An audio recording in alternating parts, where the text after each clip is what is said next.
Welcome to Tonight with Cassidy. I am Christine Pitawanich, again, not Cassidy. I am so excited to be filling in again tonight. If you're wondering where she is, she's on vacation, which means she is missing out on something that I know she has been so excited about, having reptiles at the station. Yep, that is me holding a boa constrictor. The Pacific Northwest Reptile Show is coming up and the organizers stopped by this morning, brought a few of their critters along too. It took me a lot to get over my fear, but eventually I got up close and personal with that snake, and you know, after a while, you actually get used to it. Even if you have a fear of snakes and it's not your gig, we can all admit, right, that reptiles are pretty cool. The Pacific Northwest Reptile Show is this weekend in Albany. And a new web series combines a love of history with a love of cocktails. It's Happy Hour History.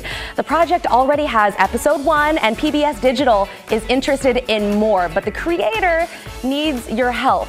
Self-proclaimed history nerd and Portland filmmaker David Main is here along with bartender Nathan Gerdes. Welcome to the show, guys. Thanks for having me. Okay, so explain to me a little bit about Happy Hour History. What is it? Okay, well, it's a web series about history, but the way we do it, as opposed to like a Ken Burns kind of thing, is we start out with a cocktail. We trace that cocktail back in time to when it was first invented, and then describe what was going on in the world at that time. So, and then after we have our fun little history lesson, we do recreations, we do some fun sort of wacky Monty Python style animations, and then at the end of our little history section, we then have our happy hour section of the show, and a star bartender then shows you how to make the drink. So for instance, in our first episode, we do the Bee's Knees, which was a Prohibition era cocktail. And it sort of, the first episode describes how the women's movement actually brought about Prohibition. Wow, okay, so I know we have a clip in store, so if we want to watch it real quick, let's take a look. We've all heard about Prohibition, but let's try to imagine what it was really like. Starting in January of 1920 and lasting for 13 long, dry years, if you were to buy just a single drink, you were a criminal. And to get that drink, whose quality and even safety was in question, you had to deal with a bootlegger. No, not her. These charming fellows. Oh my gosh, that looks like so much fun. Okay, so the Bee's Knees, though. Yes, so it was invented during Prohibition, basically to mask the flavor of the really bad bathtub gin that people were having. Nathan's going to go ahead and show us how to make that. And the thing about this is that, you know, these drinks, and it's not just the Bee's Knees, I mean, we're talking a bunch of different drinks that also are associated with really important points in our history. The sidecar was invented during World War I. The Moscow Mule was invented just prior to World War II, kind of right at the time where there was a major battle going on between Russia and Germany, which ultimately sort of defined how World War II was going to turn out. I mean, we came in and did amazing things, but that was the focus of that battle sort of determined how World War II would turn out. So the scofflaw, which was another Prohibition era drink. So we've got a rum punch we're going to do to talk about the American Revolution. Oh, okay. And Nathan, tell me a little bit about some of these drinks. I know you're making Bee's Knees right now.